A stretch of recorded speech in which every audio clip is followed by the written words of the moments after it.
Okay. Perfect. So I'm delighted to welcome Soledad Ortiz Pilaman today. She is an assistant professor at Stanford University. She works on the political economy of development, gender, and South Asia. She is done some really important and interesting work on these topics, including the book that she'll be presenting today, which is called The Patriarchal Political Order: The Making and Unraveling of the Gender Participation Gap in India. Thank you so much. Thank you so much, Gautam. I'm going to stand just because I tend to move as I present and talk, but I'm really excited to be here, and thank you all for coming to hear about this. I want to also say that I'm happy if there's anything that could use clarification throughout the talk, please don't hesitate to interrupt me. I don't mind taking questions as we go. I'd rather everyone understand and not save it to the end if there's something that would be better to talk about sooner. But as Gautam mentioned, I'm going to be presenting a new book to you all today, though there's follow-up work beyond this, so all of your comments and questions will be incredibly helpful. And this book is motivated by a puzzle from rural India around the gendered gap in political participation. And when we think about gender gaps in political participation, or gender gaps more generally, we think about things that look like this. So in teal, what you see here is the share of men who have participated, who report participating in politics in between elections, and all the different forms of political participation that you can engage with in between election days. So things like making claims on your government, attending public meetings, supporting political party mobilization, all of those things that would just be not voting. And in purple, we see the same share for women. And so what's clear from this is that women participate at just over a third the rate of men in all the forms of political participation that happen in between elections. But the puzzle that really motivates this book is that when we look at voting or electoral participation in both state and local elections, what we see is that gender gap disappear. And in fact, women are almost as likely as men to vote. And I think even more telling is that twice as many women who vote on election days than participate in politics in between. And so the puzzle here is both why do women participate in politics in between elections less than men, but also why do those same women who vote not participate in politics in any way outside of election days? So that's what I'm going to try to answer and explain today.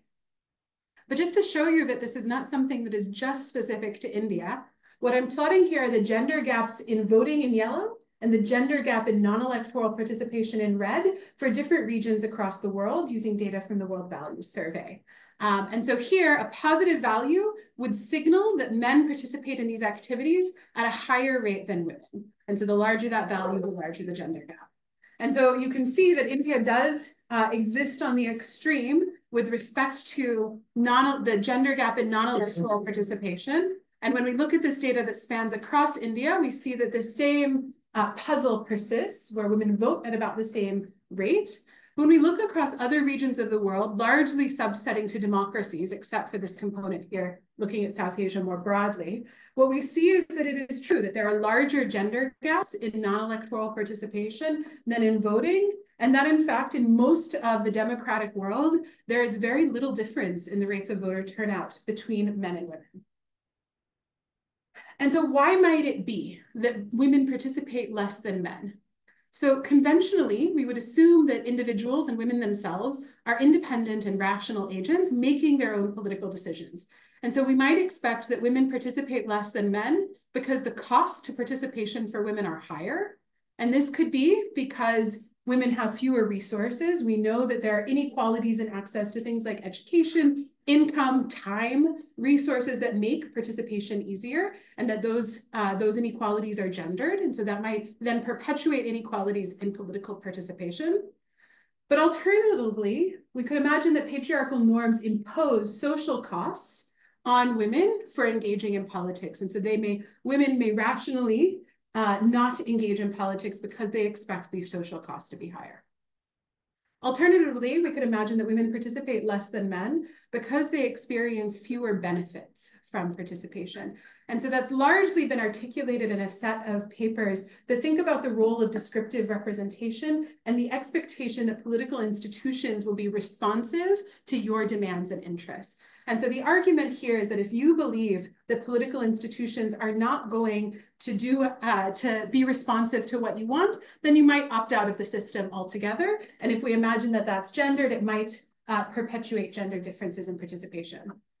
But most of these explanations don't really help us understand why women would vote, because these same explanations would suggest that women should not vote in the same way that they wouldn't participate in non-electoral politics. And so what I'm going to really question is, what if women's participation is in fact a function not just of their own costs and benefits, but of the costs and benefits of other people in their lives? And particularly in a world where there is coercion, what does it look like for women's political participation? How should we think about the decision over whether or not a woman would participate? So more explicitly, what I'm going to argue is that women's political exclusion, this difference in women's non-electoral political participation, is driven by the benefits that it provides to those in political power, particularly the men in their lives. And so both of these forms of political participation that we see for women, both voting at higher rates and non-electoral participation at lower rates, exist because it serves the interests of others in their lives. So what do I mean by that? Why do women vote but not participate otherwise? So I'm going to start by arguing, and I'll elaborate this in a few slides, but I'm going to start by arguing that politics in rural India centers around households, and that households are the fundamental coordinating unit of political decision-making. And in fact, that households actually cooperate and coordinate their political behavior. Now, this cooperation and coordination, meaning deciding jointly who to vote for, jointly whether or not people are going to engage in certain forms of politics, can be by choice, because individual household members' welfare is maximized through household cooperation. So by maximizing the household's welfare, what we see is that all individuals are better off. But alternatively, we might see household coordination emerge by force, where those who have coercive power in the household can enforce women's coordination with the household so that their own individual welfare is maximized. And so this would suggest that household coordination maximizes the welfare of those with power in the household, not necessarily every individual. And that given household coordination and cooperation, what we would then imagine that there would be power distributed in this decision-making process. And I'm going to argue that the combination of those factors you saw on the last slide, things like patriarchal norms, resource inequalities, and institutional design differences, or institutions that differentially represent the interests of men and women, will mean that more often we see men dominating the household decision. And so as a result, we're likely to see women participate when it benefits the household, and particularly when it benefits dominant men. And so I'm going to argue that this means that we're going to see no gender gap in voting, because the more people show up to vote, the more people from a household that show up to vote, the more likely the household, as well as those with power in the household, have their interests met.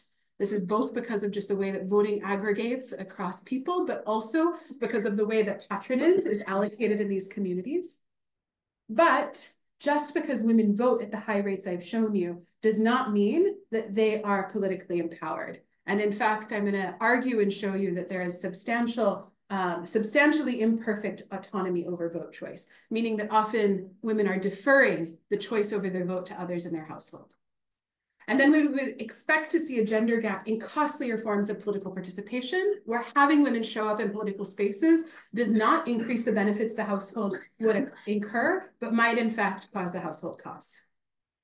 So given this model of why we see these gender gaps as they are, how do things change? When might we see women's inclusion in politics more generally?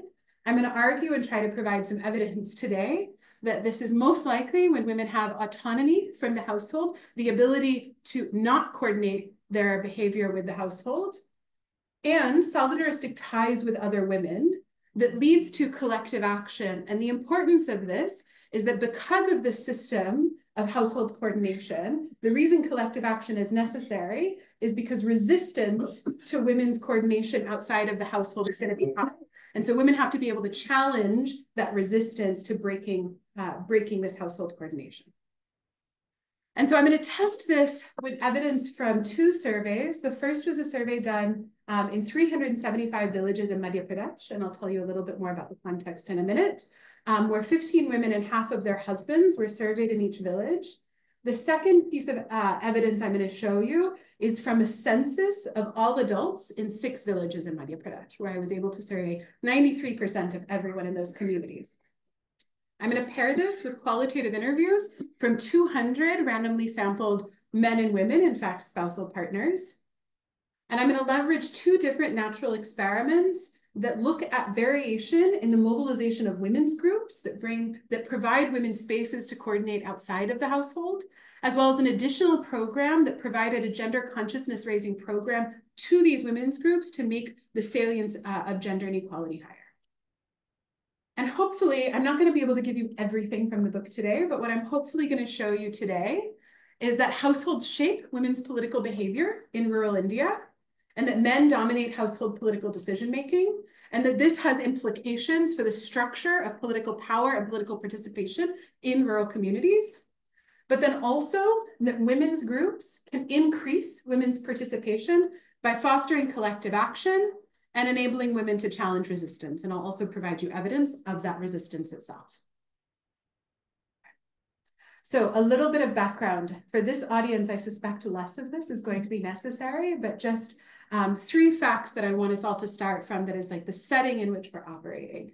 So the first is that these communities we can think of as largely operating as a patronage democracy. And by that, I mean that the state and governments themselves, particularly local governments, monopolize and have control over access to jobs and services and can allocate the access to those services discretionarily.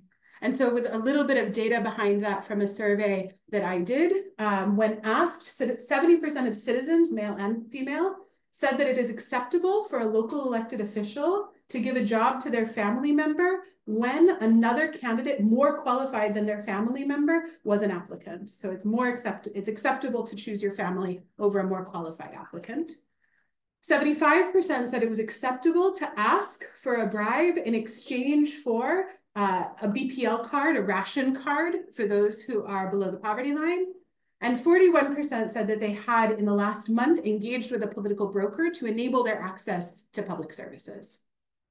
A second contextual factor is that this is a context with gender-based resource inequalities.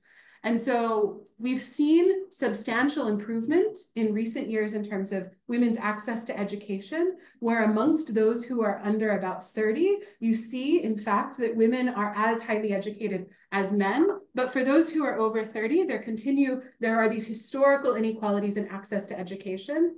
But today itself, we still see substantial inequalities in access to financial resources. So across India as a whole, as well as in the context I'm looking, women's labor force participation is at about 22% as compared to about 74% of men. And additionally, wages, even controlling for characteristics of job, industry, et cetera, we see a gender wage gap as well. And last, this is a context where with what we would define as strong patriarchal norms and laws. And so a bit of evidence behind that. Well, maybe before I talk through some of the statistics, what I mean by that is the assumption is that men dominate decisions and dominate power systems. Patriarchal norms are accompanied by norms of patrilineality. So inheritance passes through the male family line, as well as patrilocality, where at the point of marriage, women are expected to migrate to the community of their spouse and move in with his family in a joint family framework. And this then perpetuates attitudes and beliefs of male dominance more generally in society. And so a few pieces of information that align with this. 60% of women state that men make better political leaders than women do. And in fact, this is a higher rate than men that state the same thing. This persists no matter whether it's about politics, economics, jobs, et cetera. Additionally, 55% of women state that domestic violence is acceptable under some circumstances, so conditional on a set of factors. Again, this is a higher share than of men. And more than a third of women report experiences of domestic violence. Yes. What have you sourced? Is it the original survey in Madhya Pradesh? So I have two sources that both provide the same evidence on this. In fact, so the first statistics comes from the World Values Survey, so it's across India. The second and the third come from the DHS, the Demographic Health Survey, the NFHS, the National Family Health Survey in India. However, apart from the second one, which I don't have direct evidence in my own surveys, in the first and the third, I see the exact same indications from my own data collection. And your own data collection was done in which parts of India? In Madhya Pradesh. So just one state. But these statistics come from across the country. Oh. Yes, but they replicate in the data that I've done in one state. And so in fact, this project is going to be based in Madhya Pradesh here. And what I'm plotting on this map is the share of women that report attending Gram Sabha, local public meetings that happen within village panchayats, village governments, several times every year, where all citizens are eligible to attend and make claims on the state, and where many public services are actively distributed in these meetings. So this is sort of what was conceived of as the core of village governance and a way to really democratize through deliberation local governance practices. What you see is that in all of the country, less than a third of women are engaging in Gram Sabha regularly, but Madhya Pradesh falls at the lower end of this. So this is part of the central belt of the country where we see even more extreme gender gaps in forms of political participation, as well as economic resources. What's the male attendance rate? The male attendance rate. So this survey doesn't ask that. This is from a national survey, so I don't know it across the country. They only ask it of women. But in MP, where I ask this, it's about 75%. Yeah. And these are just like citizens attending, not the politician themselves. This is citizens, yes. Would this in any way be correlated with female literacy rate in these states as well? So it's an interesting question. I mean, I'm sure they are correlated, and of course, education is also correlated with that. But one of the things I'm going to show you today is even holding all of that constant, we see substantial variation in attendance at these meetings.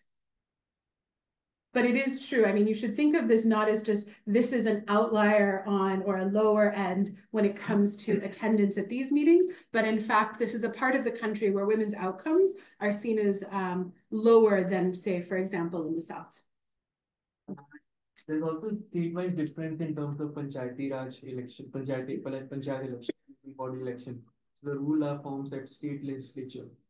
So how those institutions are formed and how this participation varies across, could you find a correlation? How the institution is shaped for participation? This study is going to focus is just going to focus on MP. And so it's going to, the reason for that is to hold all of these things constant, to see whether or not we can understand mechanisms of empowerment when you hold institutions constant, when you hold access to education, historical patterns of participation, et cetera, constant, and then look at what happens when you change particular levers around this. That said, we can imagine whether the same arguments would apply elsewhere in the country, and whether we would expect that MP is an outlier, or whether some of these other conditions might matter. I think three things to say. One is that it is true, I'm certain it is true, that things like institutions, education, history all matter for these outcomes, and we see that even here, the fact that there's variation.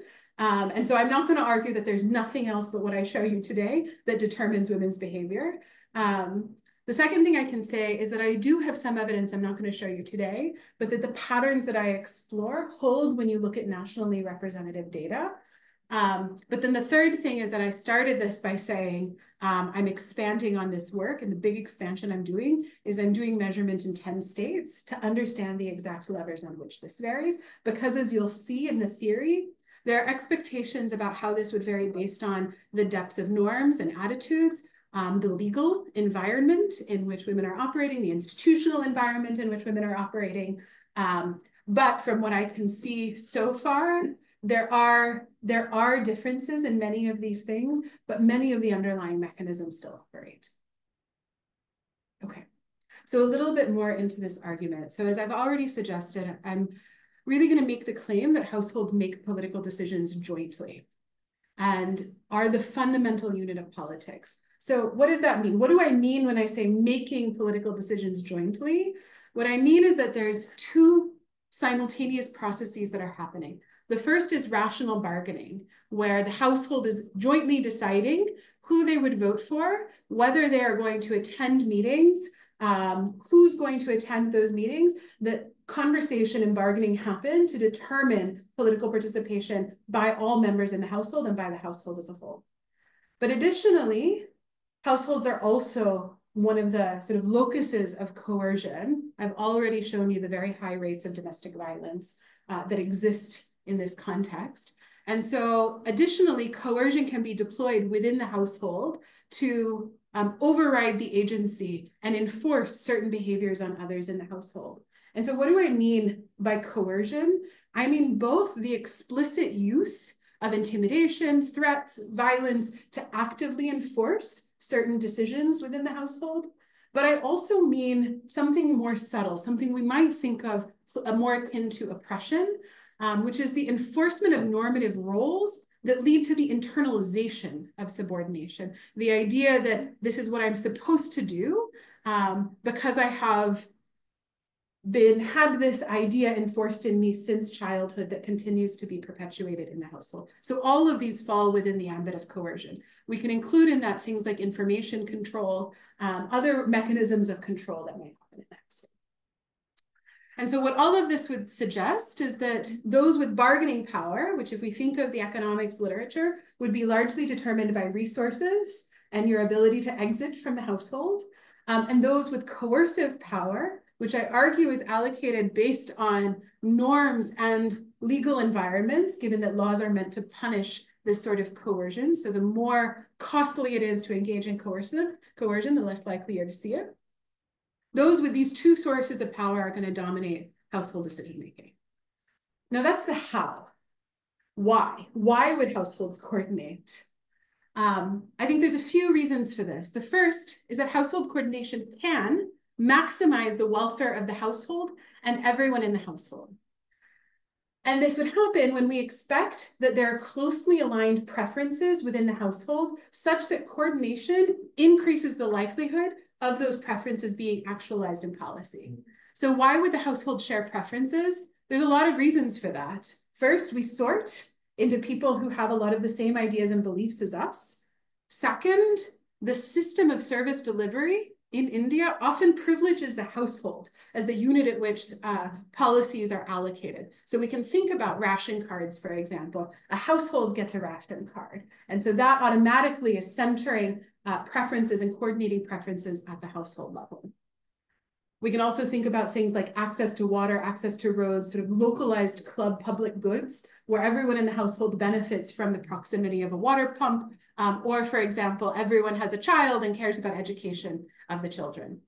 But additionally, if we think about how households, whether they're selecting on other identity characteristics, in this context often caste, that preferences that align with those identities that are shared at the household level, that would also create a stake in the household.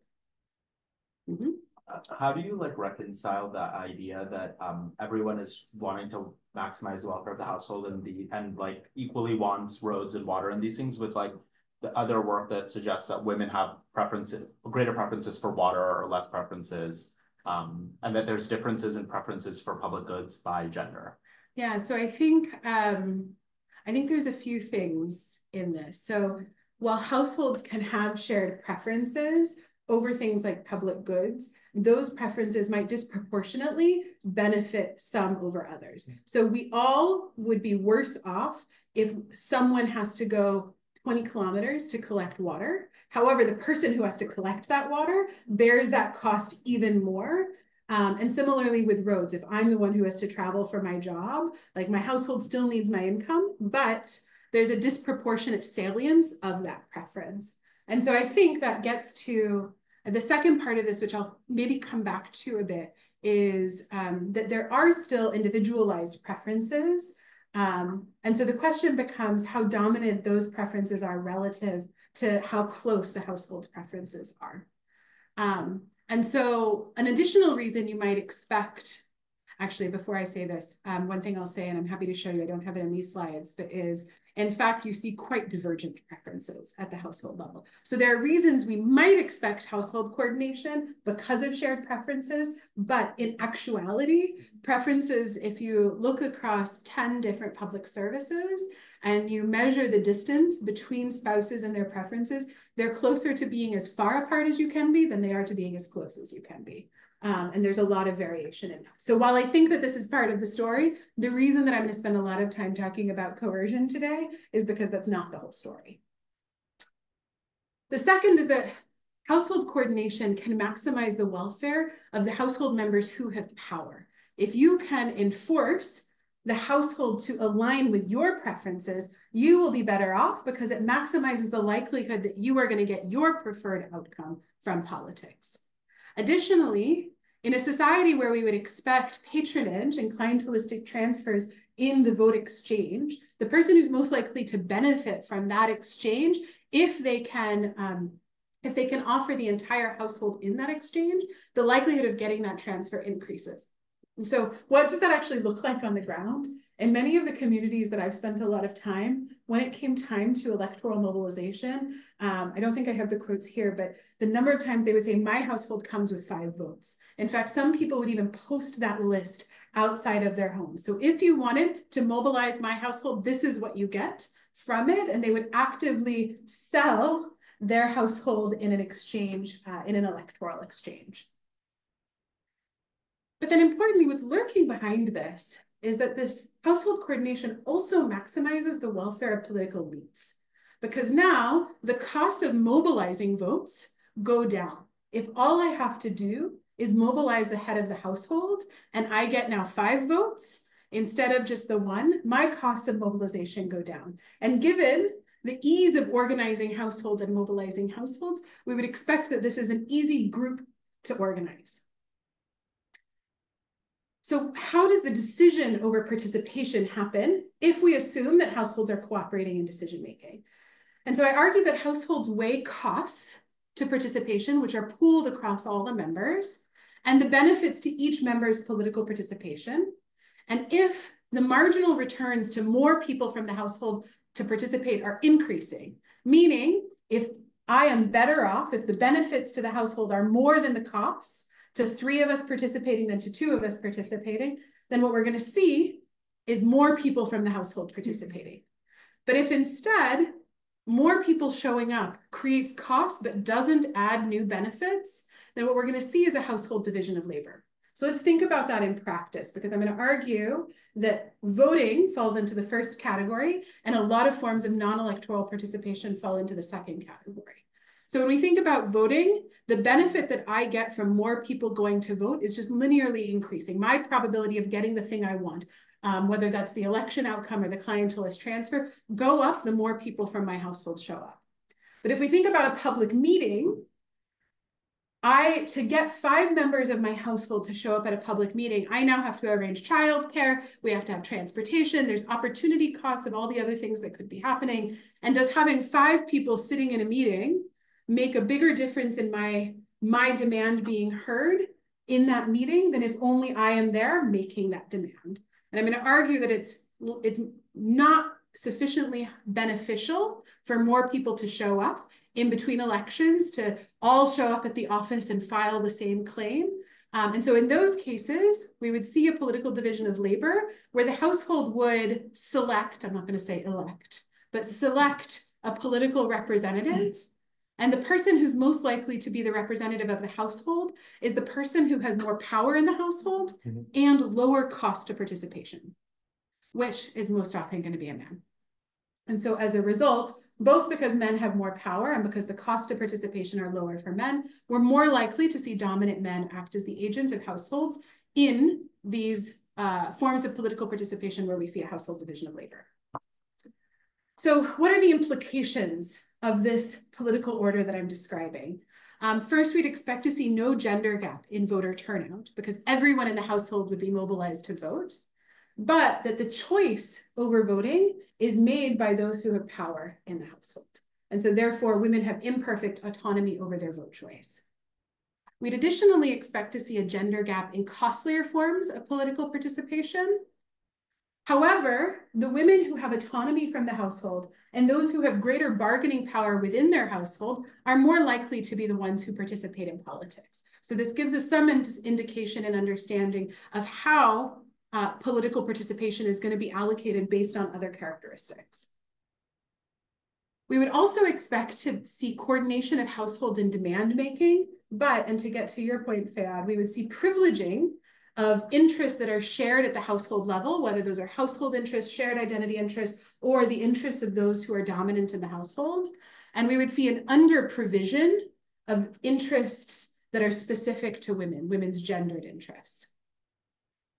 But even more broadly, zooming out further, what we would expect is to see political organization in rural villages and rural communities to be centered around households and therefore around shared household identities. And in this case, I'm going to argue that means we'll see the structure of politics around caste. Why is it that if it's the case that the household is the unit for getting benefits in the life, that it still would make sense for the dominant person in the household to participate in the non-voting type of politics? So why is it that even if women have more autonomy, they don't delegate to the man? So why, I think this is an important question. Why does power mean participation? Because we could imagine that participation, I mean, I don't know, for many people in this room, we might think of going and having to like show up at the local office and make, file an application would be an annoyance for us. And in fact, I'd rather, if I have power to enforce that, force someone else to do it. I think the reason that power and participation in this argument are correlated is for two reasons. And I think this follows for people who've engaged with the economic bargaining literature. It follows the idea that those with more bargaining power are the ones who want to be active in the labor force and allocate household responsibilities to those with less bargaining power. So what are those two reasons? The first is that it ensures that your interests are going to be the ones represented. So you don't have to deal with a principal agent problem because you are now the agent to yourself, and you can ensure your interests are the ones reflected. I think the second is that political participation has cascading benefits to the individual who participates. So the more you participate in politics, the more you build networks that enable your future participation and sort of entrench your power in the household. So the stronger your political networks, the more your bargaining power in the household, the more your ability to enforce your coercive power. So in fact, this becomes an endogenous system where my participation perpetuates my power, and enabling someone else's participation might enable them to then challenge me through, for example, having their autonomy. And so this is the last thing just to articulate, is that this broader political organization is going to be defined by what I coin, feel free to come in, I don't want to, feel free to come in, I don't want household-centered clientelism, where we would see the system of patronage and clientelist exchange operating at household level. Now, how does this change? How do we see then greater inclusion of women in politics? And so what I've argued is that women's participation is constrained first by inequalities in resources and therefore bargaining power. Second, by socially and legally sanctioned male coercive power. And third, by the expectation that violating the system is going to yield resistance from those who have power, because you're creating entrenched and interests within the system itself. And so what this suggests is that women are going to be more likely to participate when they have more power in the household and less coercion. This is something we've seen in lots of other places, but is hard and challenging to imagine how that emerges. But additionally, when women have autonomy from the household and the ability to contest the resistance and backlash that they would face in doing so. And so this is most likely to happen when we see substantial collective action among women. But when will we see that collective action? In fact, what I've just defined and argued is a system rooted in women's non-autonomy, in their constraints on their mobility. And so collective action feels like a big challenge to all of that. And that's because it has high transaction costs. And so women's collective action is going to be more likely when women have networks outside of their household, which will reduce the costs of information around how to coordinate action. when women are able to identify shared political demands that reduce the cost to bargain over what you would collectively act for, and when there's a strong sense of solidarity and trust and shared identity among women, making it easier to ensure that there is enforcement of collective action. This is where we might think of social capital as coming into the process of collective action. So how am I going to prove any of this to you? As I've mentioned, I'm going to leverage two different sources of data. The first is this census that was done in 6 villages. And the key to this was this census was meant to map networks. This is fundamentally a relational theory, a theory about how different people engage with each other over their political behavior. And so to capture those relationships, I needed to understand all of the people living together in a community. And so how did we census these villages? How did I census the village? The first is that we started with voter rolls that listed everyone who was registered to vote. And then what we did was we took those voter rolls and we conducted a series of about 10 focus groups in each village with different communities in that village, different hamlets, making sure we stratified age, gender, caste, etc., to identify all of the people who lived in that community. Then from that list, we attempted to survey everyone, and we were able to survey just over 93%.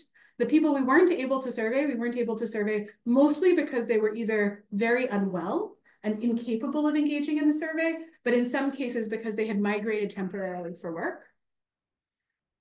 And then within this survey, the core data I'm going to show you today are a set of name generators that try to capture network connections. And so what these questions look like is they say, for example, please name up to 5 people in this village, including people in your household with whom you discuss politics, or separately with whom you socialize and spend your free time.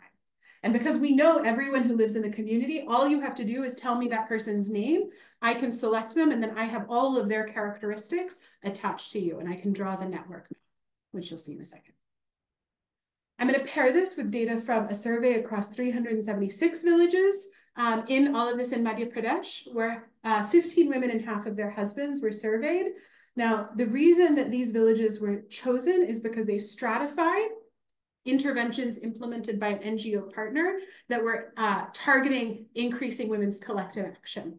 And so while I'm going to show you later, as we look at the impact of those interventions, data from all the villages, I'm going to start by showing you data just from the 76 villages that had none of these interventions to really understand the status quo and what was operating.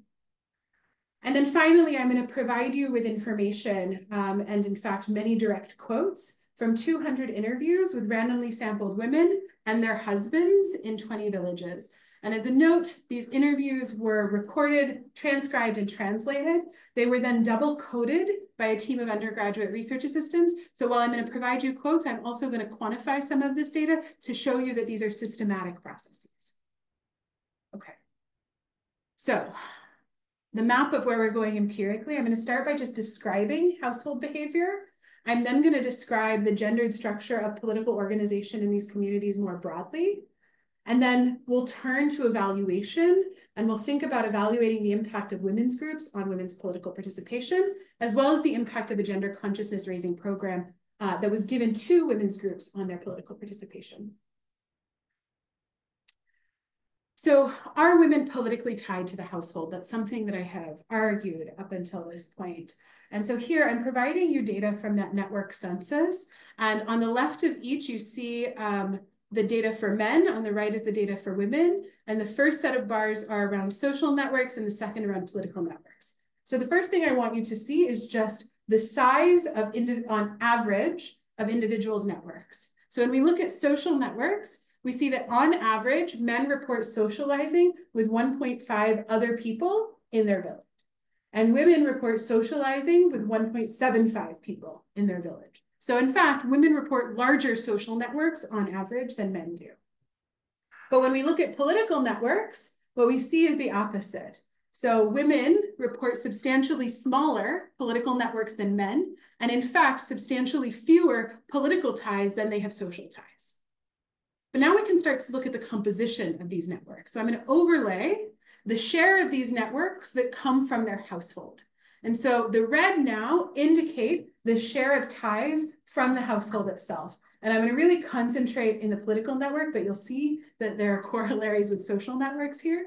And what we see is that women say that 40% of the people with whom they discuss politics are people in their households, as compared to only 4% of men.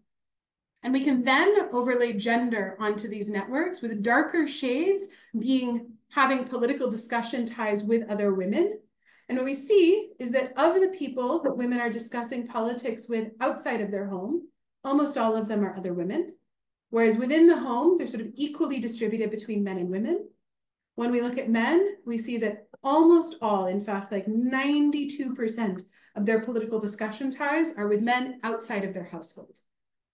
And so there's something lurking behind this that I want to highlight, because this shows you the relatively greater importance of the household to women's political networks. But additionally, I'm asking the same people about each other. And so what this says is all of these men that women think they're talking to, men do not think they are talking to those women about politics. And so in fact, women are not registering as political ties to men. I'm just curious, like, I think, so you asked them to name up to 5, but it seems like, so most people are not naming that many at all. Most people are not naming that many, and there's a non-trivial share that names 0. Oh, wow. Yeah. Very, very few people named 5. So these are people who are named, not that I just speak to somebody else. So you have to give me their exact name. Got it. Yeah. These differences are statistically seen. They are. Yeah. Both in terms of the average size of the network and in terms of the compositional difference. What if you drop the 0? If you drop the zeros, you see, I don't remember what you see as the average number. I think it's closer to like it might go up by about 0.5. I'd have to look at that, but it doesn't change the distribution. In fact, I think I'll show you in a second, but you'll see that the zeros are evenly distributed among men and women. I've argued also that households cooperate in determining political behavior. And so to look at this, what I'm going to do, I'm sorry for the text being somewhat small, but we're going to look across all of these different measures of political participation. So I've got voting in national elections, attending public meetings, contacting local governments to make claims, contacting mid-level governments to make claims, attending party meetings, attending protests, campaigning. And what I'm going to do is I'm going to look at conditional on one person from your household engaging in this behavior, how many people on average from your household engaged in this political behavior? And so the minimum we would see is 1, because I'm constraining to only households that engage in this form of politics at all. And the maximum would be the average household size, which is about 5.5. And so what we see is that for households where anyone votes, almost everyone votes. But when we look at most of these other forms of political participation, only between 1 and 2 people engage in these activities, suggesting a substantial division of labor in these same households. And important behind this, a perfect division of labor would be a 1, right? Can you explain this again for me? Yeah. So if in my household, someone votes, what I'm going to do is I'm going to figure out how many people voted.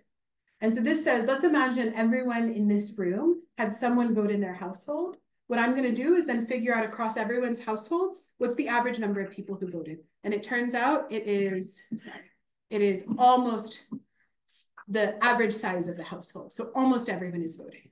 Now, if there were a perfect division of labor, if everyone in this household sent someone to a public meeting, a perfect division of labor would say you've only sent 1 person to that meeting. And in fact, what we see is that on average, it's 2 people, just under 2 people. Now, why is that not a perfect division of labor? I mean, it suggests that these things, like there is noise and messiness in the world. But I think even more, the question underlying these was, have you participated in any of these activities in the last year? So this says over the course of a year, where you have at least 4 of these village meetings, how many people from your family attended? And this is from the network data. So this is self-reported by all the individuals in the household, not by, say, 1 person. If we look at the gender composition of this, we see that gender gap that previously emerged, where in voting, there's an even split in the household in terms of who votes. But in all these other forms of participation, men are much more likely to be the ones who represent those. In the theory, a lot of it was talked about like the woman was generally someone who's married because it's in relation to the husband, and that's how the surveys are done. But here we're also including like unmarried, like female children. Yeah, daughters. Yeah, so in fact, this goes beyond, and you'll see this come up in some of the quotes. So because these are joint families, that's why you see the average household size being 5.5. And I want to be clear, this is the average number of adults in the household, because this is only a survey of adults. And so these are, first to note that this is not just spouses in a nuclear family framework, but this is going to be, father-in-laws, uncles, children who are over the age of 18, but only those over the age of 18. And in a second, not quite yet. In a second, I'm going to show you some information on how age is distributed and how this relates to age.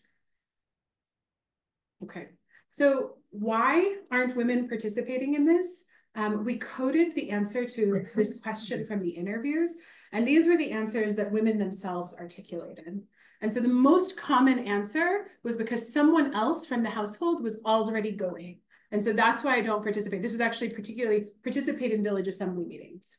The second most common answer, which you could even think of as the most common if you club these two, is not having enough time or having too much care work to do. So the cost of participation were very high for women, but also there was an expectation that you didn't need to go because someone is already going.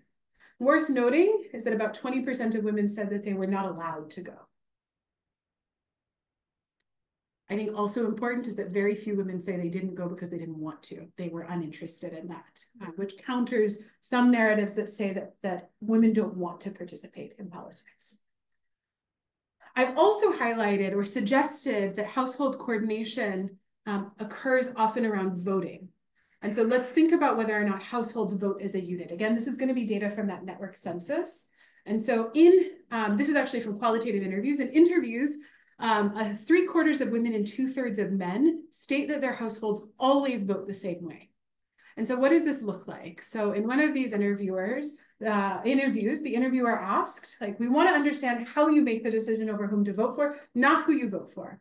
And Anita replies, we decide to vote for one person altogether. And if we decide to vote for Congress, then all of us will vote for Congress only. And so really to probe on this, the interviewer says, so has it ever happened that there was a disagreement? Like your mother-in-law says that she wants to vote for someone while your father-in-law wants to vote for some other person. Has it ever happened? And Anita says, no, it has never happened. In fact, we go one step further and we said, the interviewer says, well, first ask who decides whom you vote for. And very frankly, Anita says, my father-in-law.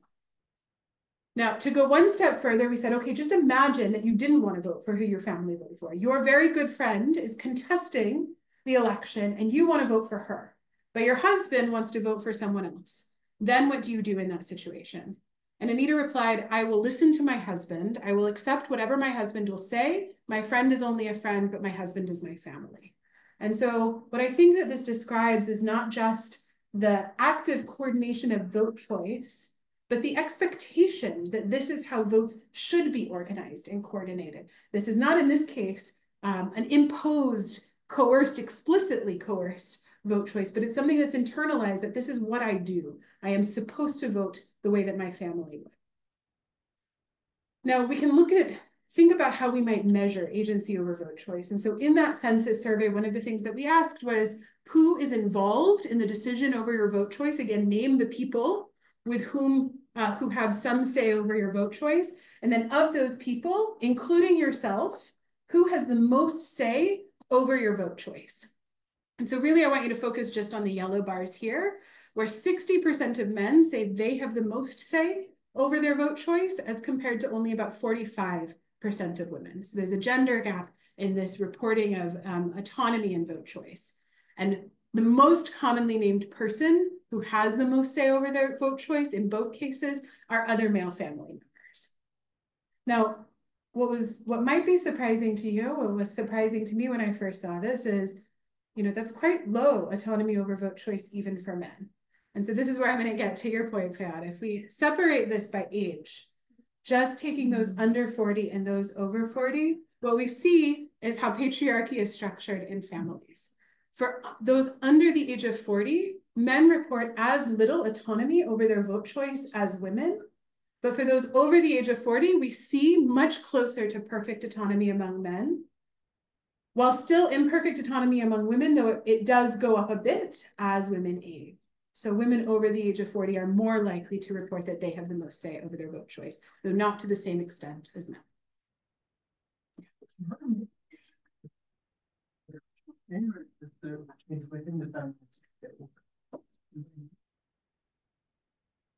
So,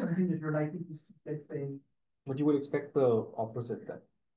well, I was going to say, I think it's hard to say explicitly, and that I don't have panel data looking at this. I do think the expectation I would have would be the opposite, because young women have more education, more of the resources that we would expect. And so we might expect that younger people would then report greater agency. But something that would be quite interesting in the future is to imagine how this is changing across generations.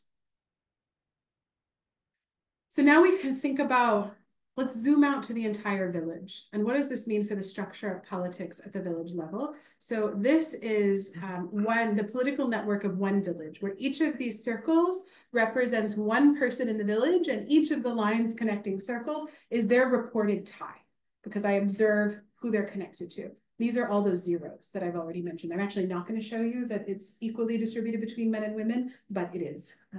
I'm actually going to remove them so that it's easier to see the connections that do exist.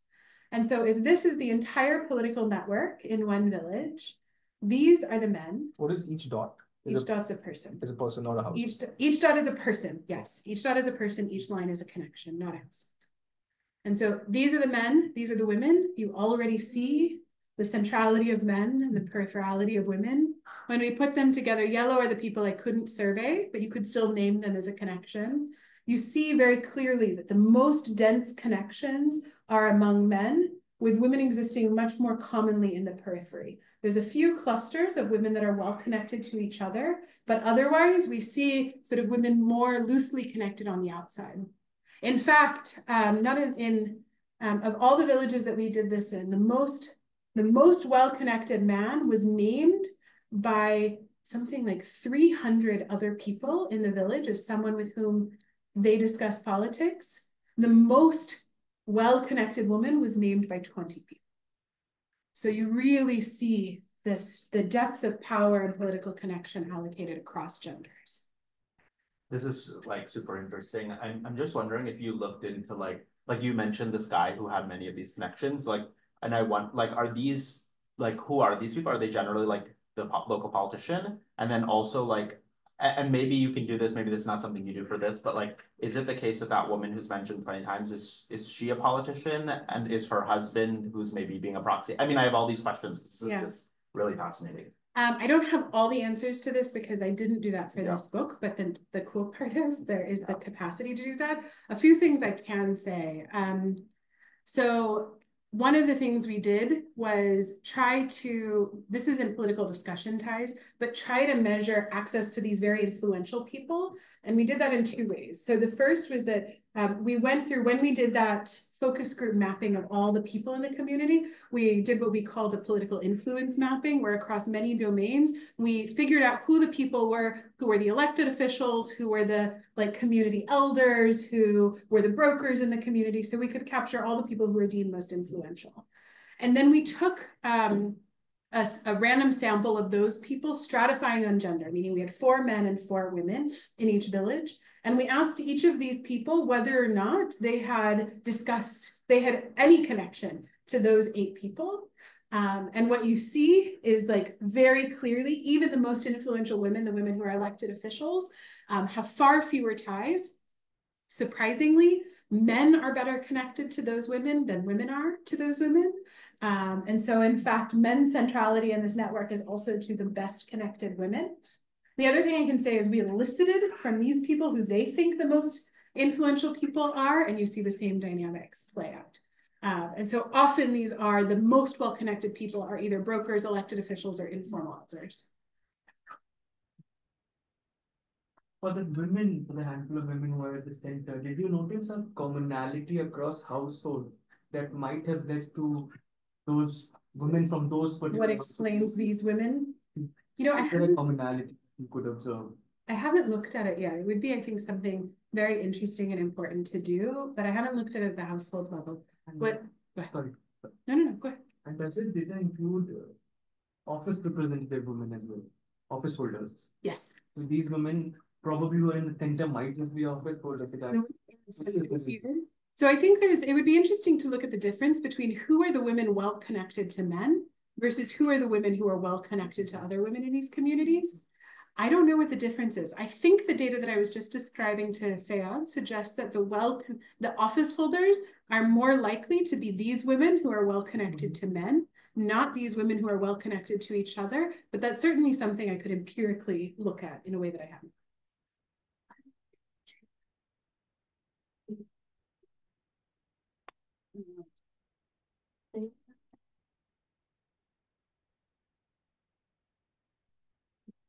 Yeah, so each of these dots are people that I surveyed. I then asked, let's say, this person who they talked to about politics, and they named only this person.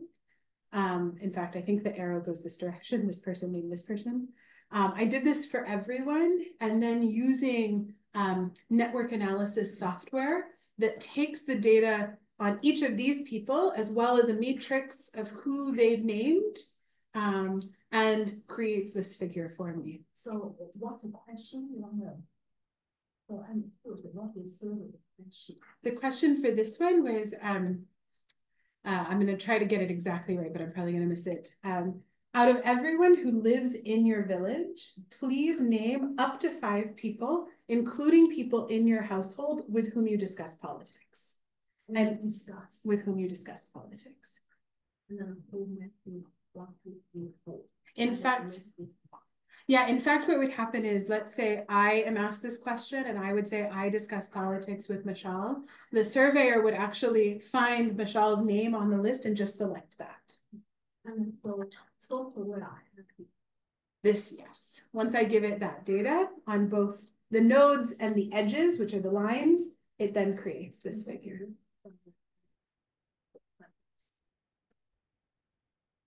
Well, this is kind of what we would expect though, right? I mean, hopefully, like, Meaning that means you believe me. So. Yeah, I believe. Do you want me to show you something that I think you might expect even more? This is caste. And so where gender really defines centrality and peripherality, caste bifurcates the network. So here what we have, the lighter green are scheduled tribes, because these are ST dominant communities. The darker blue are OBCs.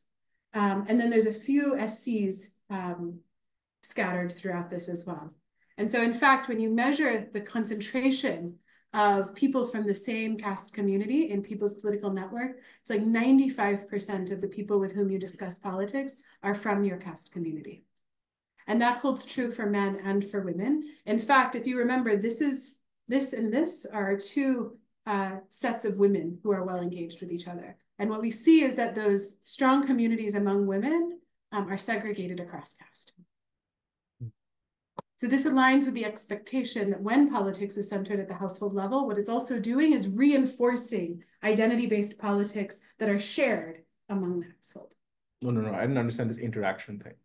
Why is it that the gender segregates by caste as well? Meaning, how does gender concretize the caste network? It's the household that concretizes the caste networks. So when politics is organized at the household level, what it's doing is it's reinforcing identities shared at the household level. So it doesn't have to be. I mean, you could for it like mobilize households across lines, but when you've got, but what you don't see is identities that are not shared at the household level having dense ties with each other. That would be like, you could imagine if that was the case, these would be women, these would be men. And instead what we see is... So 1 second, can you explain to me the overlay of gender on top of this? So I don't have it here, but like if you imagine it here, like these are all those same women here, and these are those same men.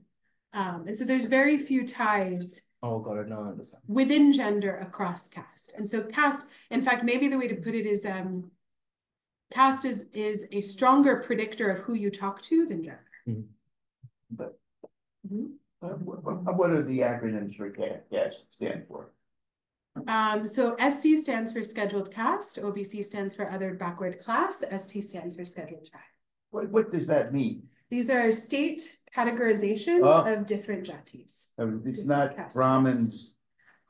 So those jatis, those castes would be clubbed into caste categories, which is what I'm showing here, which is how the state would then categorize jatis. So a Brahmin would be considered a general category person in this, whereas a Dalit, for example, would be a scheduled caste.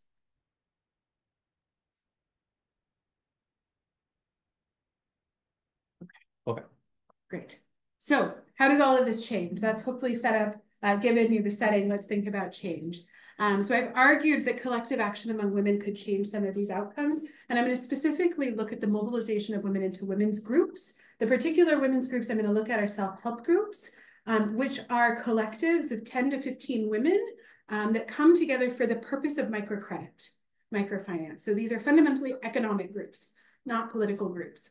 And so the reason that women join and the reason that their households let them join are so that they can get access to these economic benefits. And these groups often meet weekly, if not weekly or bi-weekly, to engage in the discussion of or exchange of credit and finance. But often, I've spent a lot of time sitting in on these meetings, after the formalities are done, you sit around, you talk, you discuss life in general, especially the average duration of the groups I'm going to study is 6.5 years. So these are women who have been meeting with each other every week for 6.5 years. And so you can imagine how conversations would rapidly change, you know, and turn to things that are more personal and potentially even political. And so I'm going to ask whether access to self-help groups changes women's political behavior. And I'm going to leverage the fact that the NGO I study, which mobilizes self-help groups, implements these self-help groups, had an arbitrary boundary that they used to determine which villages were eligible for their program. And I'm going to pair match villages across this boundary on observable characteristics so that they look the same in terms of their underlying levels of literacy, caste composition, etc. And then I'm going to use distance to that boundary to assume that those places are very similar to each other. And I'll say that again in a second, showing you some slides on that. And then I'm going to try to model who would have joined a self-help group in the communities that did not have them so that I can look at the differences between those types of people. I'm happy in Q&A to get into the specifics of the empirical strategy here if useful. But to give you a sense of what I'm doing, this is one district in Madhya Pradesh where this NGO operated, and their goal was fundamentally economic empowerment of communities and development. And they wanted to do this through this microcredit program. And so what they did was they tried to target the most vulnerable communities. And so they established their district headquarters, not in the largest city in the district, but in sort of a city in a more remote part of the district. They then decided how far they could feasibly travel in a day to mobilize these groups, what was possible for their practitioners. And so that determined the eligible range. Villages only within this boundary were eligible for their program. And then from that, they chose a set of villages where they were going to provide the program.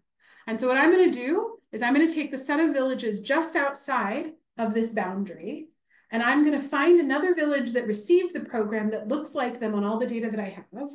And then I'm going to compare across these, with the idea being that villages just outside of the boundary should be near identical to those just inside of the boundary, except for the fact that they did not get access to this program.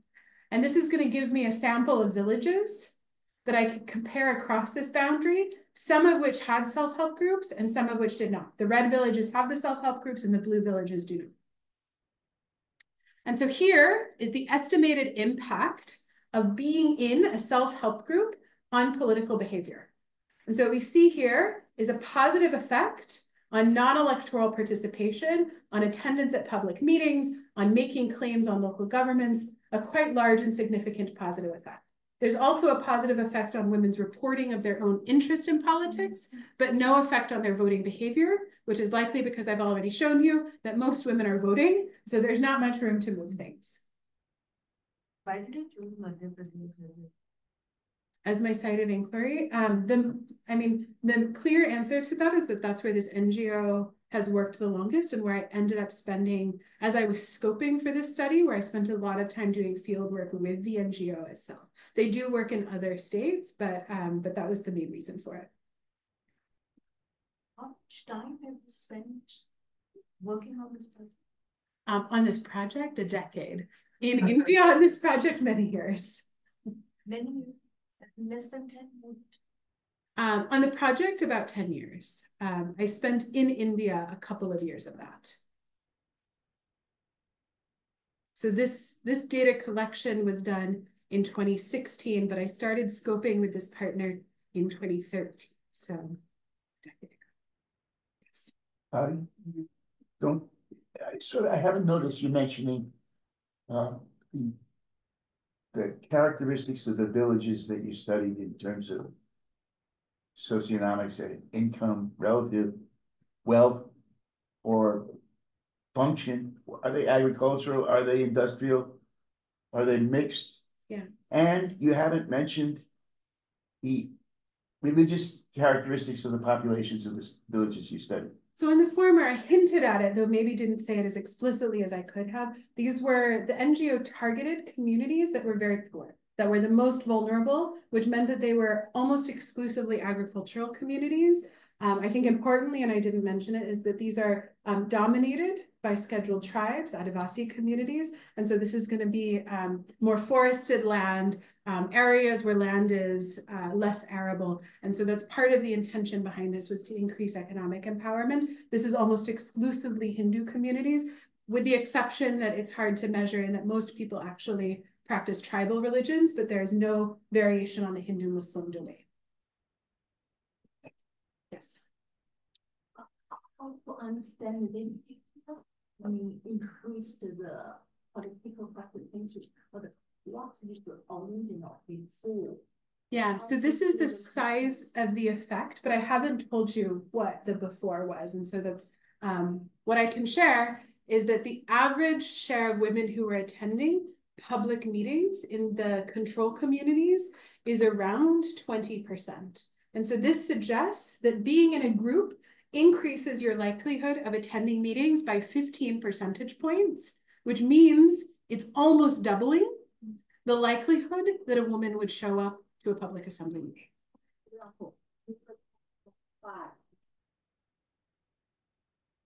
Likelihood, yeah, it increases the likelihood of participating by 15 percentage points. So you can think of this as a proportion, since these are binary outcomes. And so the likelihood, 0.15, of attending this meeting by 15, yes.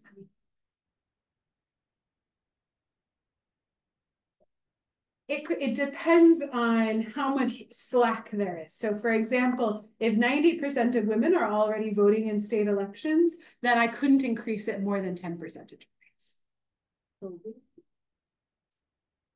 This is the change in the likelihood, yes. So the women's participation, so you would observe 15% more women in these meetings? 15 percentage points. 50 percentage points more women in the meeting? In the meetings, yes. So this is not based on matching households across or anything. It's just, if you were just to observe a meeting in self-help versus non-self-help villages, you would observe, 50 women in one, and then... This is according to self-reports. So in one, you would see 50 women, in one, you'd see 100 women. Based on their self-reported behavior. I validated this using a few communities that were willing to give me the registers from Gram Sabhas, and it does hold in these communities. Yes. Would you expect these results to be weaker in a place like Tamil Nadu, Kerala, or some places? I'm trying to explore this right now. I think I'm not quite sure how to answer this. I think what I would expect to be different is the baseline level of participation. I would expect that to be much higher in a place like Tamil Nadu or Kerala. However, I actually... effects of patriarchal norm and coercion. I would expect those to be weaker, and therefore I would expect higher rates of participation generally. That said, I don't know that I would expect the effect of SHG membership to be different in those areas. It would just be changing it from a different baseline. And in part, I think the evidence for that is Kerala has one of the longest running SHG programs that I suspect is part of what's driving those differences. Tamil Nadu as well has a very sort of vibrant women's group network. And so I think if you could, in those areas, identify places that didn't have those women's groups, you would find that they themselves had a big impact. And in fact, if we think about the Women's Wall protest that happened in Kerala, SHGs were one of the forces used to mobilize that protest. And so I think this effect I would actually expect to be very similar. It's just that because it's been happening for a long time, and probably because norms and other institutions look different, they would be shifting from a higher baseline than in a place like MP. And in fact, that is one thing I have been able to test with nationally representative data. And you do see that, now this is not, it's not identified in the same way, it's just correlations, but that the correlation between SHG membership and attending a village assembly meeting holds across states. Yes. Do you have any evidence of men observing these changes and then trying to push back on them? I do, and I'm going to show you that in a few slides. Yeah. Can you talk about how you measure non-voting political participation? Yeah, so if you think back to the figure that showed household coordination where there were like 8 different measures, those are what's underlying. In fact, this one actually has 11 different measures of non-voting participation, everything from, 2 of them I'm showing here, attending a village meeting, making a claim on the panchayat, making a claim on a block, attending a party meeting, mobilizing for a campaign, protesting, all of the different things that people would do. And we spent a lot of time doing focus groups to map out all of those different things. In terms of what claims making means here, in fact, this one, so I separated claims making. This is claims making as opposed to simply contact. I have another indicator for whether or not you've reached out and discussed something with a local representative, but this is officially having filed an application for a public service or benefit to your panchayat government. In case you're interested in seeing what the political network in a community that has self-help groups looks like, this is one of the communities where I did the census that had SHGs.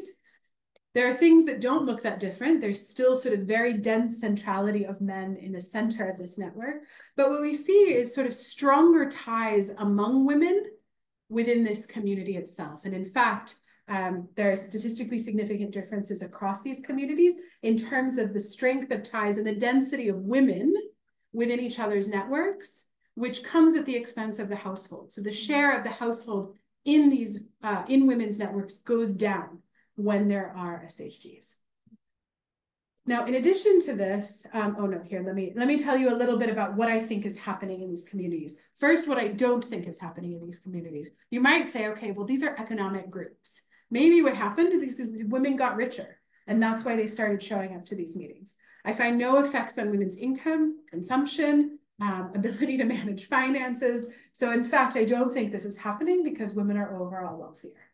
But instead, what seems to be happening is that these groups provided a space to coordinate collective action. So in 80% of interviews, SHG members stated that they had actively coordinated to attend the public meeting as a group. In some instances, that looks like knocking on each other's doors before the meeting and going collectively to the group. And in 60%, women stated that their group had collectively mobilized in some other way. So here's one example from this. So a woman said, we've done many things in the village. We've solved issues for children in the village. We fought for the prohibition of alcohol, which is often linked to domestic violence. A new team from our SHG has been formed on the issue of intoxication. If women are being beaten or harassed by men, then we help them. We go to the panchayat, the local government, together. Wherever is any issue, all we sisters go there collectively. But collective action is costly. And so while we see this collective action emerging, this is really an endogenous process where what I've described so far is that women sitting in a room together every week for 6 years means that somehow over time they coordinate collective action. But to see whether or not collective action is really what's driving this, I evaluated an intervention done by the same NGO in only some villages that tried to create and foster more collective action. And so what this was it was a gender consciousness raising set of trainings provided to only some self-help groups over the span of 3 years' time. And what these trainings consisted of, the first, for example, was involved having conversations about the difference between gender and sex, what happens over time, why are there differences between men and women, and why does that translate into inequalities. There's another activity where a scale is brought in and women have a pile of rocks and they start by saying, what are all of the activities that a woman does in a day that benefits her family, and then choose a rock in size proportion to the effort for that activity, put it on the scale. Then they do the same for men. And of course, you end up seeing that women do a lot of work, often more work than men, that benefits the household. And there's a conversation about why women's work is valued less, why they would see it as valued less. So a series of activities aimed at trying to sort of raise the salience of gender, create a deeper understanding of gender inequality, and foster conversations around that. And so what I'm going to do is I'm going to compare SHG members in villages that received this program with SHG members in villages that did not receive the program. But because this program was not randomly allocated, that's something we've done since then, but is not what I have here. It was done through opt-in by the NGO Mobilizer. I'm going to leverage a series of different comparisons, but I'm only going to show you one today, that compares different villages that had and did not have this program based on the criteria of selection into the program. I'm happy to talk through this, but the main ways that I do this is I look only within pilot districts to match treated and control villages, but then I also look across pilot districts that are neighboring with each other so that I can compare across that border as well. So having this gender consciousness raising program further increased women's political participation. So here, the baseline are the women that were treated in the past study. These are the women who are in SHGs. And what we see is that women who received this program are about 10 percentage points more likely than those who were just in SHGs without the program to participate in politics outside of elections. However, I think something we'll come back to in a second is we see actually a decrease in reported interest in politics, and we can talk through what might be happening here. Now, why did this program work? I argue some of this is that it built this consciousness around gender inequality. And so here's one quote about the program. The woman said, "The role of men in our society is the same as it was before. Men are always ahead, and so nobody says anything to them. They always comment on women only in terms of their failures. Earlier, women didn't have the courage to go out of their house and tell somebody about their sorrow. They used to get beaten at home and they used to sit at home. Earlier, I faced many restrictions. Then I gradually became fearless. Men always consider women as wrong. They say, why would women go there? What is their need? When men are already there, why would women go to the Gram Sabha, the village meeting? Many men think like that. People from our villages think like that. But now, some people are starting to understand. We don't listen to anyone, and now we do whatever we want." But in response to this, to get back to the earlier question, what we see is that there is some increased backlash in response to women's empowerment. It's hard to measure, both because of reporting challenges and other constraints, but we see is that in these communities that have this gender consciousness raising program, that women were more likely to report that they had been humiliated in public by their husband, or that they had faced threat and experienced fear within their households. And I think some of the interviews get to this even more stridently. So one woman said, again, highlighting these inequalities that had now become visible, "It used to be that we learned about the Gram Sabha from the men in the village where the panchayat office is, but they stopped telling us." So that's already one form of resistance and backlash, information control. And I said to them, "Why do you take women for campaigning during the election? But when we're going for a meeting, you say things like, is it that all men of the village are dead? Is that why women are going?" I would say, is it only the men that have elected the leader? The local government is made for everyone. When I speak, my fellow SHG women ask, aren't you afraid? They are afraid that they will be defamed. Some women thought that I'm involved in politics and that I am a very dangerous woman. I said, yes, I am a dangerous woman. I am doing politics. I don't mind saying such things because I know that we should discuss things in our group and we shouldn't feel bad about it. But some men tell such things to our husbands. Then they don't tolerate it and tell us to stop going to these meetings. These are some of the problems for our members. And so you see in this one experience, many different ways that women's participation is resisted. You see it through the control of information. You see it through the identifying and labeling women as dangerous when they're doing politics. You see it through sanctions on women's husbands themselves, that men tell their husbands that this shouldn't be, this isn't how it should be. And then you even see that this resistance comes by trying to restrict women's access to these meetings explicitly. When we say politics, what is going in their head when we are talking about politics? So in this case, I think it's very clear that they're talking about it, that this woman is talking about attending public meetings. I think we can think about when I say discuss politics in the beginning outside of this, what that means, which is a bit different from this. But I think here, the most common form and the thing that women most often talk about are attending these public meetings, because that's seen as the space where they can have sort of the biggest impact. And then, sorry. And then the previous slide when it said interested in politics, would that be just anything like broadly? So it's just a question of like, are you interested in politics? Yeah.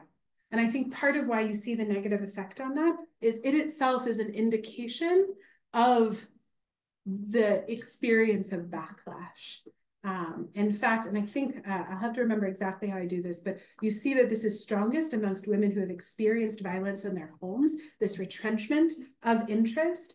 And so one way that you manage backlash is to then try and do the opposite of what is considered norm deviant behavior. You try to account for the role of the internet or phones that generates the issue of disinformation. Yeah, I haven't done anything with that. What I can say is in these communities, phone ownership among women is very low. I have data on that, so I could look at it, but it's about 10%. And so what would be the usual source of political information for women in SSG? For women, Yeah. I think the most common source of information, for women first, and then I'll talk about for SHGs. For women, I think the most common form of information is through the household. I think in fact, the most common source of information is through discussion networks. But I think it's important to note that what we're talking about here is local politics. So these are villages of 500 to 1,000 people. So I'm not talking about necessarily like, what are your opinions on inflation in the way that we might think about politics? So when they're discussing politics in these groups, they're talking about things like the water pump is far from my home. So the source of that information is lived experience. But then I think is observable. Yeah, I mean, of course, networks are also defining a lot of your access to information. Let's just continue so that you can finish and you can give us. Yeah, I've got 2 slides, okay. and then we can open it all up. In fact, I have 1 slide. Okay, so what do I think all of this says? Oh, sorry, Michelle, you had it. No, we'll just come back at the end. Okay. Yeah. So what I hope that what I see as the takeaway from all of this is that the gender gap that I started with, that really is marked by women's exclusion from politics, is the outcome of an entire political system that often is maximizing men's welfare. And so what does that mean for paths forward? Things like reducing coercive power of men by changing norms or instituting laws that constrain that power may change some of these outcomes. Changing the incentives for coercion by changing politics. For example, if patronage exchange did not exist, we might expect that the incentives for coercion would be lower. But then additionally, what I've really focused on is what is the pathway to inclusion that women themselves have power over? And that's through demanding autonomy from the household and contesting resistance through collective action. And so hopefully what I see as the implications of this is that there are implications for our understanding of gendered political behavior, but also that understanding gendered political behavior deepens our understanding of village governance in India. I think it highlights how India's patronage democracy may be in part built on the exclusion of women. And reducing the gender gap in political participation requires thinking beyond just how do you ensure descriptive representation, but how do you ensure agency in political spaces? Because simply turning out to vote, I hope I've convinced you of, does not mean that you have agency over those choices. And then finally, what I hope is a takeaway of all of this is that it shapes our understanding of how norms, institutions, social capital, all of these things combine to uphold unequal power systems and political orders. So I really look forward to your comments and thank you already for the many questions I received.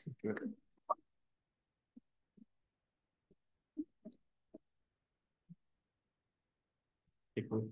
All right. Thank you for that really, really great presentation, Survey. And I think all of you should like take a moment to like breathe in all the very, very rich and assimilative theory work, the rich empirics, and all the creative natural experiments that have gone into creating this book.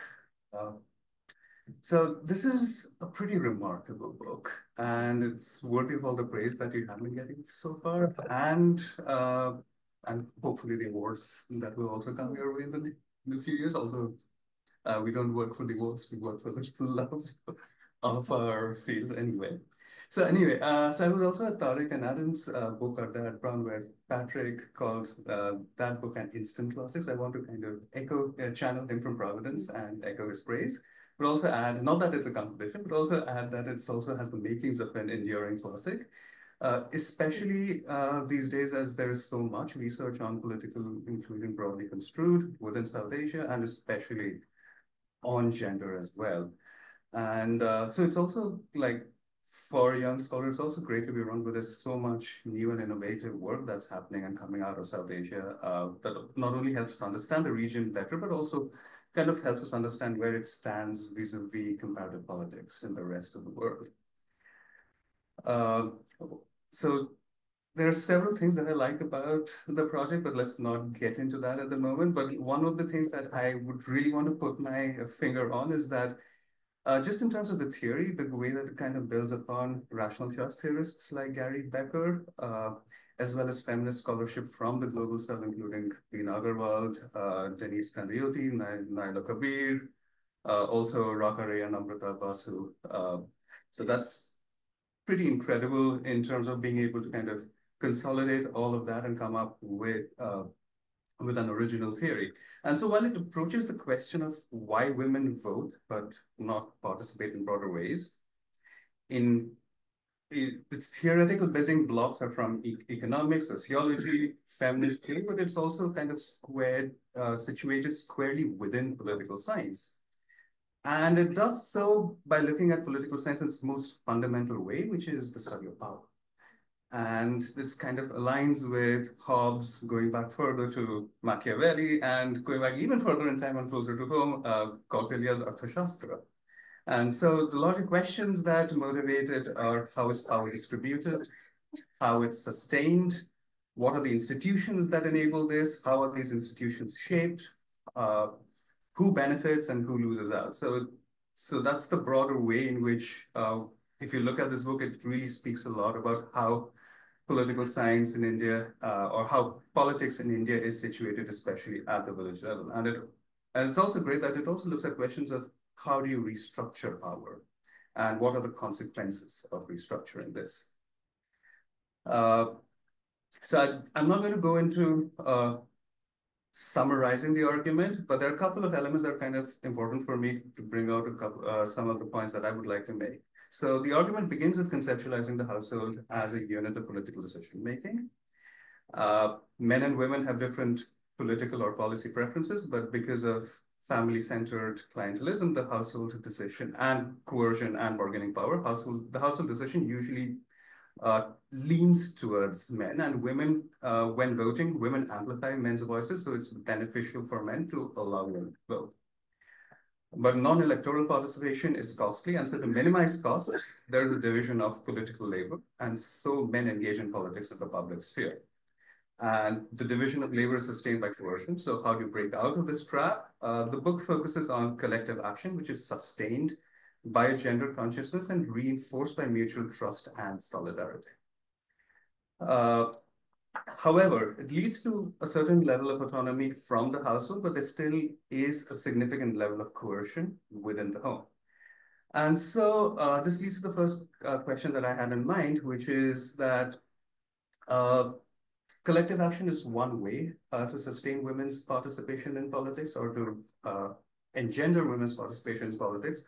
But there could also be other ways, most notably like Ali Chima, Sarah Khanasarliakar et al., which is 2021 Canvassing the Gatekeepers piece that directly addresses the gatekeepers rather than the women over here.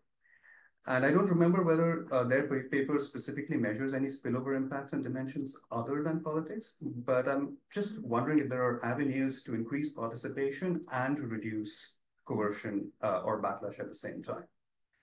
And so in that setting, I'm also curious about what makes self-help groups somewhat unique. If we're talking about associational lives, there are other ways like Mahila Mandals, NGOs, and even women's wings within political parties. So what are the elements that make a self-help group somewhat unique in their ability to catalyze collective action? Are there natural limits to increase solidarity within political parties? You can imagine that it situates women in a more competitive framework rather than cooperative framework, but is that the only reason? Is there anything related to economic solidarity or economic exchange that leads to solidarity, maybe not through women getting richer, but through sustaining these ties over time? Another question that I want to get at is the idea of women's distinct preferences, as Fayal also brought up for a bit. So the book argues that coercion can cause women to suppress their true preferences, which might be distinct from men. But we also know, or at least we think we know, why women have distinct preferences, and that, again, going back to Sarah Khan's other paper, as well as other scholars, this emerges from a gendered division of labor. So if women have to go to collect water, so they would be more interested in piped water as well as perhaps roads and safety. But where does this division of labor come from? Again, from patriarchy. And so if women mobilize around these distinct preferences, what makes these preferences distinct is patriarchy. And if gender is a cleavage, it is again because of patriarchal coercion. And so in a non-coercive world, at least from a gender perspective, if the distribution of preferences among women might be the same as it is among men, and so with the implication that power, rather than distributed along gender, in this world would continue to be along, let's say, other cleavages like caste. So I'm just curious as to what you think about these alternative conceptions of where women's preferences come from and what causes collective action. Is it just through distinct preferences, or is there more going on? So the next thing that I want to kind of get at is like the pathways to power. And what I really like about some of the work that has gone into this is to look at how political and social ties are structured and the use of network analysis along SHG and non-SHG villages. But there's also some recent work that kind of, not from India per se, but let's look at the Philippines by Ceci Cruz and Tolentino, that paper, which looks at women's pathways to power are different from men's. And women's pathways are dependent far more upon social ties and community ties rather than through political networks. And so I'm wondering if there is a way to kind of reconcile these two ideas over here. And just one, okay, so let's look at another thing that I think at some point you were interested in, but it doesn't find a place in this version of the book. And not that there's going to be another version, but it's like, but looking at alternative structures of power. So as we see greater mobilization of women and greater participation of women within the self-help group movement, so I was wondering if there's anything that we can learn about the creation of alternative structures of power in SHG villages. So with SHGs challenging the status quo, gaining greater legitimacy through the state over the last few years or so, governments have been increasingly passing or like channeling welfare programs through self-help groups. Modi is mobilizing women explicitly through SHGs with these Lakhpati Didis and drone Didis and so on. Is there an alternative, so apart from the caste framework, is there an alternative power hierarchy emerging? And how does that interact, not just in terms of the backlash which was experienced at an interpersonal level, but also at like an institutional level? Are there interceptions or backlash in terms of an alternative power hierarchy that's being created.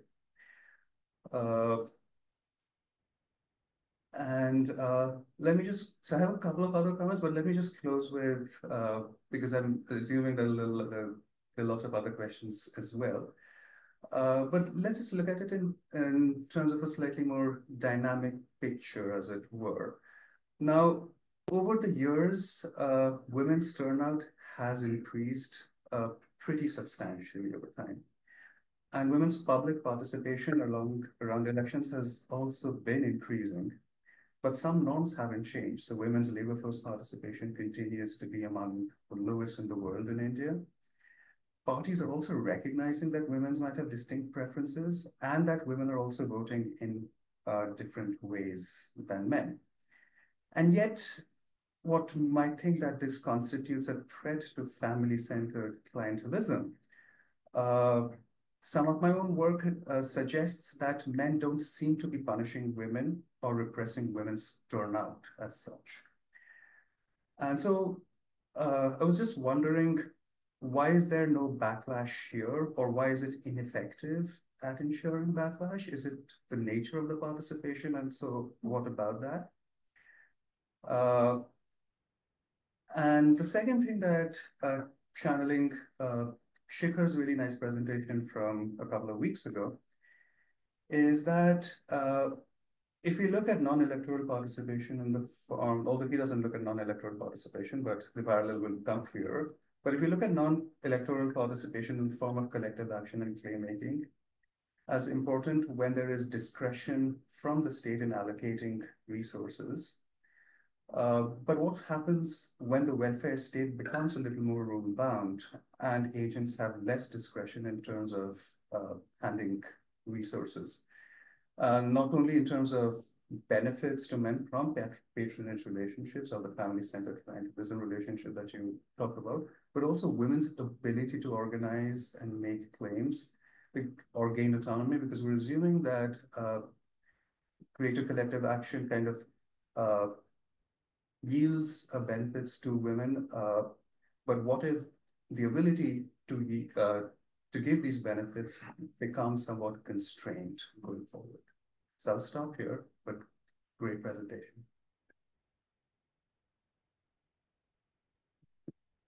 Can I respond quickly and then we can open it up? I won't respond to everything because these were, I think, really thoughtful and very deep questions that I hope we can continue to chat about, because I have lots of thoughts on and only some evidence about. But there's one thing that I see as a thread in the questions that came out, which is, is there are all these other things that have been happening, including some work that we have on other ways of empowering women, say the work by Ali Chima and co-authors, as well as thinking about gendered preferences. And in some ways, I think one of the things that is really important that speaks to these differences is that there are ways that we can imagine, assuming this model is right, there are ways that we can imagine women's participation in politics increasing that don't challenge the system, but that align the incentives of those in the system with women's participation. I think in some ways that you could even characterize the Chima et al. Paper as doing that, getting men to see women's voting as beneficial to them, which is how do you work within the system? And that itself is likely to have less backlash. And I think that's probably what you would see in those cases. Whereas here, I think what's happening is that women are challenging the system as a whole, demanding a change to the institutions and to the equilibrium that structures things. And I think that is why you're more likely to see backlash in response to this relative to other things. Now, you posed, I think, a really thoughtful question, though, which is that has a bit of a normative tinge to it, which is which of those would then be better? And I think that we should really think about, and I'm not going to speak necessarily on right now, but what does it mean? What is the difference between increasing participation via a system of patriarchal control and power?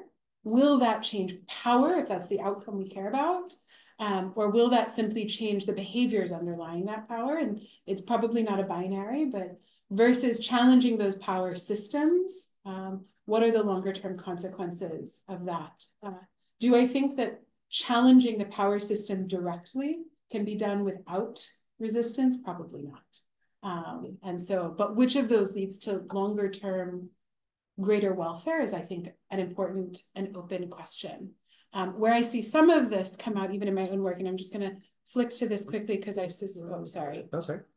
suspect people may end up asking about these gendered preferences more, but is that what we see is that the things that women collectively act around, those are the things in pink, are different from the things that women articulate as their preferences. But there's a bimodal distribution about what women collectively act around, one being sort of alcohol and violence, and the other being water, the things that have already come up. And you do see different levels of backlash based on which of those you're actively contesting against, which speaks to, again, how and with whom do women build coalitions? And how does that affect both the long-term outcome and the process to getting to that outcome? And I see this book as just the first part of the story. I'm not sure if I'll write the rest of it, but I think of it as really a partial equilibrium. What is the system and what happens when you shock it, but not how does it equilibrate in the long term? And I think the answer to that depends on many of these factors. And so the last thing I'll say before letting others jump in is that, at the end, I think thinking about the dynamism of all of this is really important. How does this change in the long run? And how do the existing changes signal what might be coming? And I think I do want to highlight what the story I've provided here is a version where when women challenge the system, they see backlash. But I think there's another response that isn't observed in these spaces, but is what we're starting to see in larger patterns of politics more generally, which is instead of backlash, the way that power can reassert itself is through co-optation. How do you capture women's engagement in a way that ends up continuing to be useful for those in power? And so I think part of what we're seeing now is with the value of self-help groups is that these are now institutions that can be made beneficial to those who already hold power. We're seeing that happen. Now, in that process, that's probably also bringing benefits to the women a part of it. But what's hard to know is how much more benefit would occur if the movement was sustained as a women's movement versus co-opted as a political movement more generally to serve the interests of others. In fact, I think that is another way of saying that women's participation, whether it's in self-help groups or politics, can be strategically useful. And what I think some of what we're seeing, and again, I'm not going to put anything normative on this, but I think it's very clear in what you said, Lakpati Divis, all of these schemes that are emerging that are really centering women as critical actors in current electoral politics in India are showing that maybe in the past, women's participation was strategically valued and mobilized by the household. And now women's political participation may be strategically valued and mobilized by political parties and actors that have power that might, and those actors could challenge the household in ways.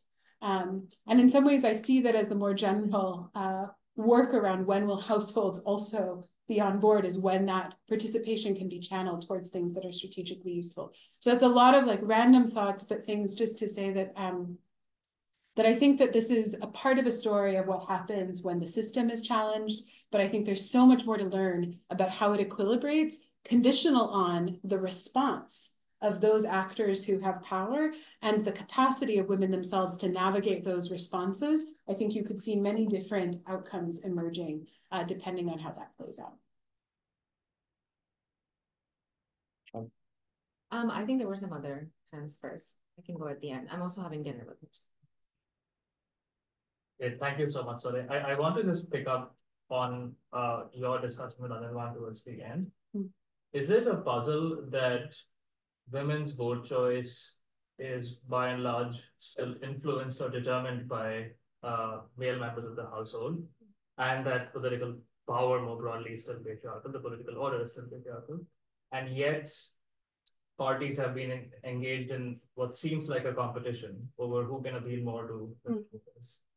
That the actions of the parties seem to suggest that there is some level of independence, whereas we know from your research that that's very limited. So do you see that as a puzzle at all, or how do you connect those two? Yeah, I don't. And I think in part because I think sequencing here matters. It is true that women's turnout is increasing, has increased over time.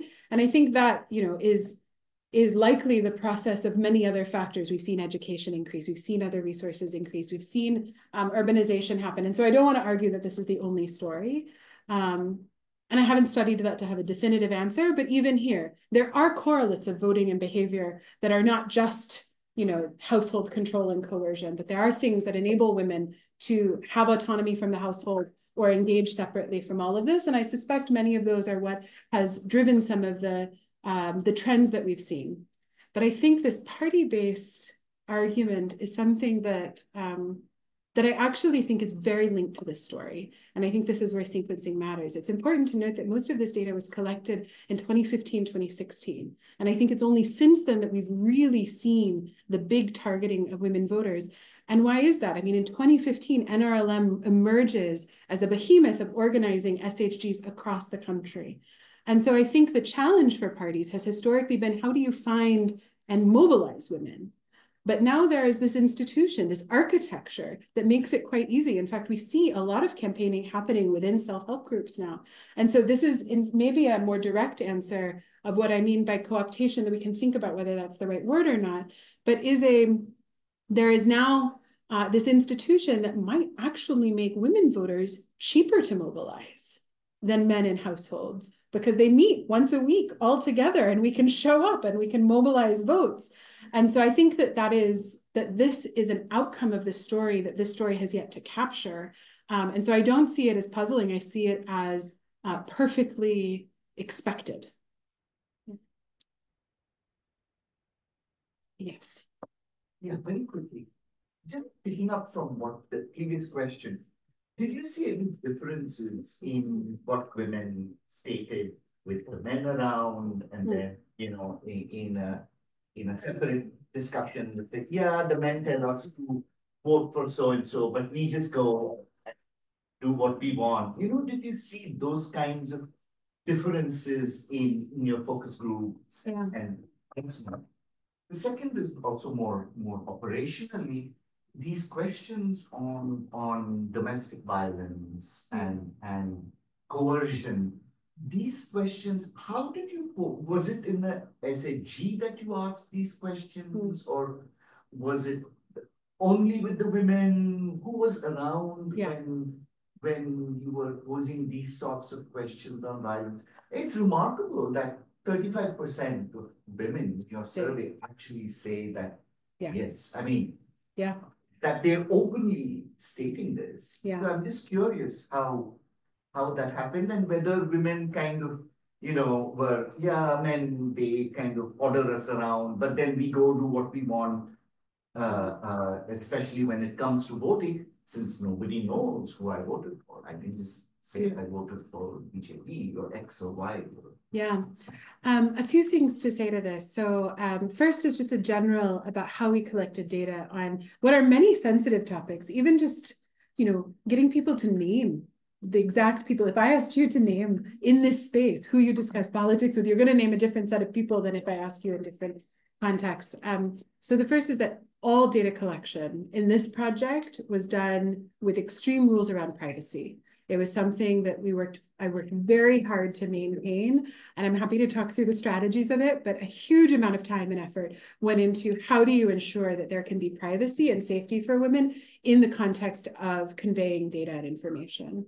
The questions around domestic violence in particular had very strict protocols around privacy. They happened only at the end of what amounted to be about an hour-long interview, the last 5 minutes of it, so that we had already established an incredible amount of rapport. There was text read out immediately before that both reminded them that they don't have to answer anything, that we could end this interview here, and that like ensured that there was privacy in that moment. And so I think that's part of why I think all of those efforts to try and create an environment of safety, that's part of why we see some of the reporting that we do. The same held with focus groups and with interviews. And so where did I learn about this coercion? Some of it was through these surveys, but I think a lot more of the nuance of it came out in the qualitative data collection. And it was actually very striking. It didn't make it into the project itself because it was really hard to measure and articulate. But in the focus groups that I was actively a part of, whether or not violence was even discussed was an interesting outcome. So in one of the focus groups I did with a self-help group, again, in privacy, only women present, a woman started to share her story of experience of violence in the home, and she was immediately silenced by someone else in the group and told, like, we don't talk about this, don't tell her about this. And so in fact, like, there were many people who didn't talk about it, and you could see those dynamics play out. Whereas in other meetings, you know, like, it would be the completely opposite dynamic where, you know, a woman would say, I used to have this happen, but then let me tell you what all these people did for me. And so I think the willingness to engage on those topics is an indicator of some of the outcome of these projects and these programs. On the question about voting and whether or not what's revealed is true, or whether in fact the secret ballot would protect women, you know, I think a few things I can say to that. I think it would make sense in some contexts that someone might say what is wanted to be heard in the home and then would do what they want. I think that's still a coercive outcome. Like, if you are afraid to speak openly, I think that in of itself is a coercive outcome. I don't actually think that's what's happening in much of these places. Even the interviews I showed here, women were so willing to just say that this is how it is. And that, like, it was such, this is just a norm. In fact, I think that, like, what I hope I described is that this is an institution, that it's an expectation that is reinforced and deeply internalized. And so it's not, in fact, it's seen as the socially acceptable answer. It's not seen as I'm doing something wrong by deferring authority. But empirically, I can show you, I think I have this here. I can show you one thing, which is, maybe I don't have this here, let's see, which is party-based voting by gender. No, I don't have it, unfortunately. But what it amounts to is when one of the things that I did was I replicated the ballot that people had, and then I handed over the data collection and asked them to fill out the ballot in privacy as they did, both to confirm that spouses, people in the same household, are voting for the same party if there is household coordination. And what you find is that there is, with one exception, about 25% of women did not know how they filled out the ballot. And so I think that right there is a piece of evidence that it's not like I'm going to the ballot and doing what I want. It's that even having a preference over what you would do is an outcome of the system. It's a, like, if I don't have power in this, I'm just going to internalize disinterest and non-knowing, not because I'm not interested, otherwise we wouldn't see things change, but because, you know, I do what, like, I have to do what I'm told, and so I'm just going to disengage altogether. So I'm not sure to know in India, women more likely to vote, pushing vote for female. It's not the easiest thing to answer because I didn't ask. Yeah, it doesn't touch on this very much. And there are ways that, you know, I don't know off the top of my head the exact answer. What I can say is that 15% of parliament are women. We have gender reservations and quotas in the local level that would constrain a lot of who your vote options are on a gender, in a gendered way. But in state and national level elections, we still see extreme dominance of men in politics. Now, whether or not women would vote differently for a man or a woman, I don't know, but it's something that could be studied. There's one last question. What I wanted to ask you was, did you see a correlation between SFG participation and changing social mores within, like, so for instance, I was very curious about the formation of the household itself. Do there continue to be, when do young women get married? If there are women above 18 in these households, at what point are they, is that child marriage prevalent? Is there a change in the way households are being formed in these SFG? You know, I haven't looked at that, so I don't know the answer to that explicitly. I can say that there are differences in expectations and attitudes towards investments in children. I think to answer that, what I would have to do is leverage variation in how long the SHGs had been meeting, because some of them had been meeting up to 20 years, whereas others had been meeting for 2 years. And you'd expect this kind of effect to happen in communities where it had been meeting longer, but I don't actually know if I have measures of that, but I could think about, it's certainly something that could be studied if someone smarter than me had captured that data in the survey. Okay, I think we can all agree that that was a wonderful presentation. We learned a great deal. Thank you so much, Solia. Thank you.